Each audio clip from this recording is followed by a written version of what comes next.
శ్రీమాత్రే నమః. నేను మీ చిర్రావూరి.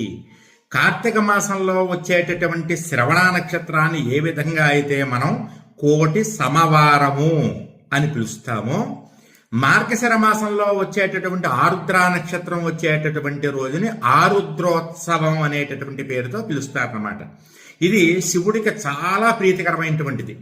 మన పురాణాలు చెప్పినటువంటి దాని ప్రకారం శివుడికి చాలా ఇష్టమైనటువంటిది ఏంటయ్యా అంటే సుబ్రహ్మణ్య స్వామి అట.